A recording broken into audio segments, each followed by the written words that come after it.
స్వర్గీయ సర్దార్ వల్లభాయ్ పటేల్ పై MP pak Satyanarayana, MLA Vijay చంద్ర ప్రశంసలు కురిపించారు. భారతదేశ ఐక్యతను ప్రపంచానికి చాటి చెప్పారని కొనియాడారు. దేశ ఐక్యతను చాటి చెబుతూ స్థానిక ఆర్టీసీ కాంప్లెక్స్ నుంచి ప్రభుత్వ జూనియర్ కళాశాలల క్రీడా మైదానం వరకు విద్యార్థులతో కలిసి ఐక్యత ర్యాలీ నిర్వహించారు. అనంతరం విద్యార్థులతో ప్రతిజ్ఞ చేయించారు. స్వాతంత్ర్యం వచ్చిన తర్వాత హైదరాబాద్, ట్రావెల్ కోడ్, జమ్మూ కాశ్మీర్, జూనాగఢ్ సంస్థాధిపతులు దేశంలో కలవకుండా స్వతంత్రంగా ఉండేందుకు పటేల్ ప్రయత్నించారని వెల్లడించారు. ఐక్యత అంటే ముందుగా గుర్తుకొచ్చేది పటేలే అని వారు తెలియజేశారు.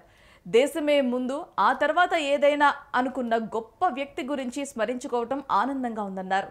ఈ కార్యక్రమంలో బీజేపీ జిల్లా అధ్యక్షులు ద్వారంరెడ్డి శ్రీనివాసరావు, జిల్లా collector Prabhakar Reddy, sub collector Vaishali, SP Madhava Reddy, పలువురు రాజకీయ నాయకులు, పలు ప్రభుత్వ పాఠశాలల విద్యార్థులు అధిక సంఖ్యలో పాల్గొన్నారు.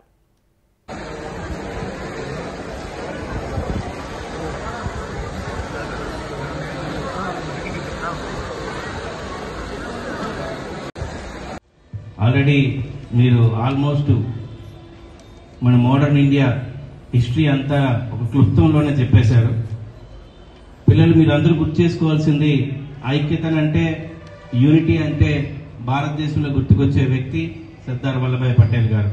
నిజంగా ఆయన లేకపోయి ఉంటే హైదరాబాద్కి మీరు నేను వెళ్ళాలంటే పాస్పోర్ట్ అవసరం, ఒక వీసా అవసరం. జమ్మూ కాశ్మీర్కి వెళ్ళాలన్నా, అలాగే కేరళకి వెళ్ళాలన్నా మీకు ఒక పాస్పోర్ట్, ఒక వీసా అవసరం ఉండేది. ఇంత అఖండ భారతదేశాన్ని ఆయన అనుకున్నది ఎప్పుడు ఒకటే, అన్నిటికంటే ఫస్ట్ ఇండియా ఫస్ట్ అనేవాడు. దేశమే ముందు, ఆ తర్వాత ఏదేనైనా.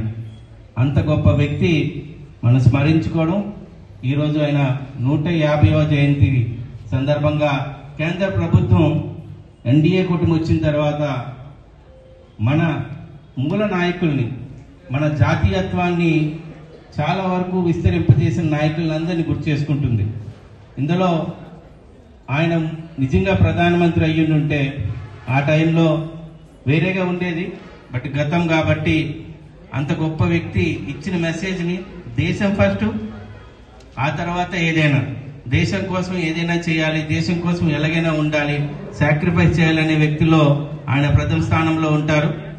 కాకపోతే ఆయనకి ఎన్డీఏ కూటమి ప్రభుత్వం వచ్చిన తర్వాత యూనిటీ ఆఫ్ స్టాచ్యూ అనేది ఇప్పుడు ప్రపంచంలోని అతిపెద్ద స్టాచ్యూ ఆయనకి రికగ్నైజ్ చేయడం కూడా జరిగింది.